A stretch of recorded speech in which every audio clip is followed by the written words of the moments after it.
Hi guys, happy Wednesday. Welcome back. Glad to have you join us as we are reading through First Peter and Second Peter in Wednesday Bible studies. Today we're in First Peter chapter 3, beginning verse 8. We'll read the remainder of the chapter, and we will have a Zoom call at 7:30 this evening to talk about it. Details are in the link below, but the good news is it's the same meeting number and password as last week, so it should be reasonably easy to join. Hope to see you there. But we're reading 1 Peter chapter 3, the remainder of the chapter after verse 8, and I'm going to get this out of the way right up front here. There's one big thing that jumps out here, one deep, dark mystery, and I love this kind of thing. I love this kind of thing in fiction. I love it in the Bible, and that is these little details that are characters, things, people that are completely and utterly unexplained. They're just dropped along the way. And in this case, it is verse 19, this reference to Jesus, who being put to death in the flesh was made alive in the spirit, in which he went and proclaimed or preached to the spirits in prison.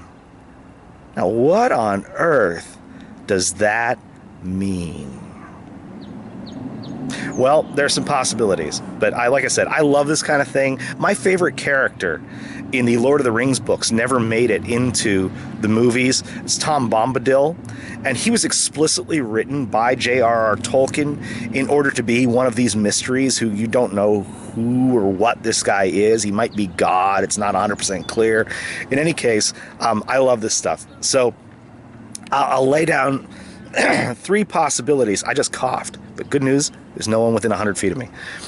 I'll lay down three possibilities, two of which are plausible, one of which is possible, and I'll get that one out of the way first. The first possibility is that this is a reference to Jesus between his death and his resurrection, preaching to the souls of the unsaved in hell, giving them a second chance. It's just wild speculation. I mean, is it possible? Maybe. Any case, the second possibility, which I think is a lot better. This is a little complicated, but it is the spirits that are referred to here in prison are those who perished in the days of Noah. Now, how's this work? Well, 2 Peter chapter 2, verse 5, Peter calls Noah a herald or preacher, a keruka. In Greek, it comes from the root is the verb keruso, to preach or proclaim, right? He calls him a herald or a preacher of righteousness.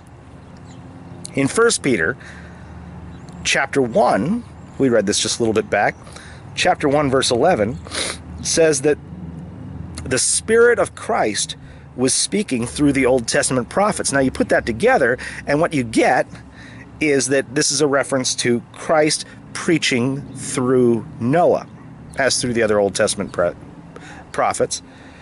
And as Christ preached through Noah, the Spirit of Christ preached through Noah, now the Spirit of Christ is preaching through Peter and the apostles and those who faithfully proclaim the word of Christ.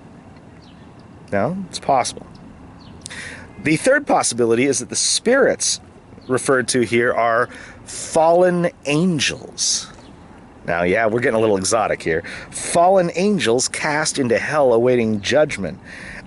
Here, you hear in the days of Noah, and you go back to Genesis chapter 6. In Genesis chapter 6, you read the first 4 verses, you read about the sons of God who married or something the daughters of men, and from them were born the great men of old, the Nephilim. The reference is right there to in the days of Noah, verse 20. There's some other evidence backing this up. One is that in the New Testament, spirits, pneumatoi, yes, you can say that. You get to spit pneumatoi, almost always refers in the New Testament, in the plural, to supernatural beings, not people. So angels, demons, that sort of thing. And also in the New Testament, this word prison is not anywhere else used to refer to human punishment after death. Instead, it is used twice to refer to Satan and the fallen angels.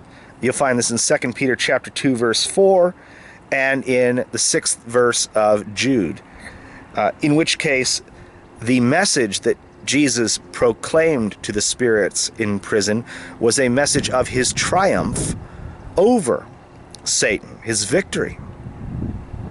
Also possible. But it's sure fun to think about, and here's the good news. Satan is defeated. And that's definitely positive.